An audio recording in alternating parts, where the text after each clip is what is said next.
প্রত্যেকটা মানুষ নিজের মনের দাস হয়। আমাদের মন যেমন যেমন রাস্তা দেখায়, আমরা সেই রাস্তাতেই হাঁটি।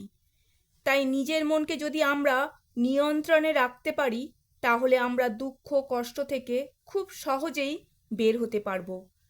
এবং এই মনকে সব সময় নিজের নিয়ন্ত্রণে রাখার সবচেয়ে ভালো উপায় হলো কৃষ্ণকালী মায়ের চরণে নিজেকে সমর্পণ করা।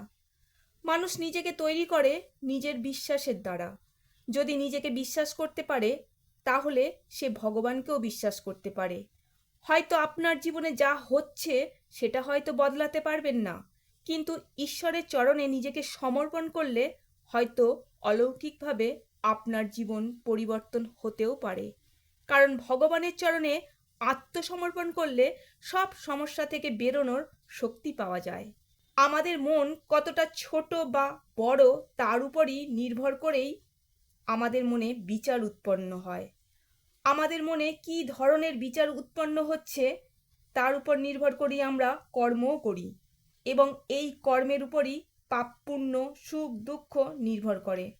সুতরাং আমাদের মনে অন্যরা কে কেমন সেটা বিচার না করে নিজের কাজ ঠিকমতো মন দিয়ে করাই উচিত। কারণ আমাদের করা কর্মকে দেখবেন স্বয়ং ভগবান, এবং এই কর্মের উপরই নির্ভর করে আমাদের উপরে ঈশ্বরের কৃপা বর্ষণ হবে।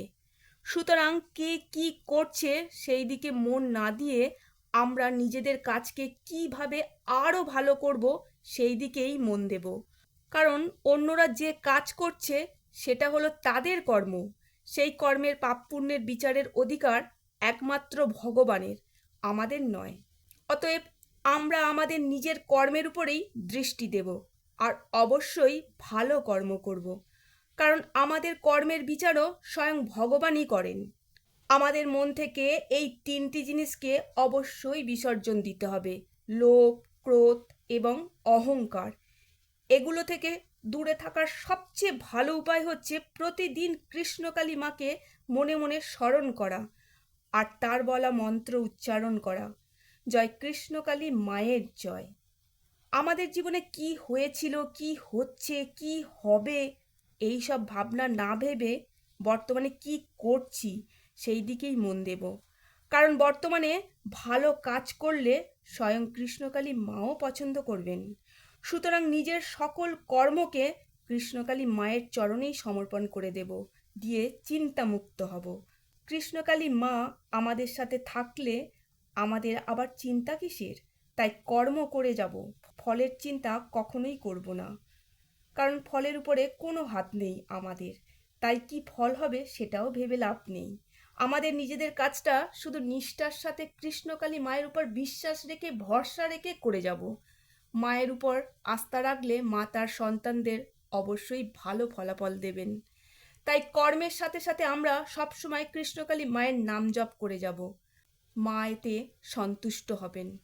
আর অবশ্যই আমরা আমাদের কর্মের প্রতি সৎ থাকব, এবং আমাদের মন যে কাজ করতে ভালো লাগবে সেই কাজই করব। সততা ও নিষ্ঠার সহিত অবশ্যই করব। কারণ আমরা যা কিছুই করছি স্বয়ং ভগবানের কাজই করছি। তাই নিষ্ঠার সাথে যদি না করি, তাহলে ভগবান আমাদের উপর কৃপা বর্ষণ কখনোই করবেন না।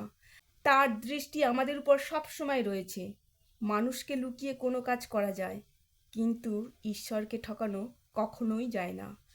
কারণ এই পৃথিবী আমাদের নয়, ঈশ্বর সৃষ্টি করে পাঠিয়েছেন কিছু ভালো কাজ করার জন্য।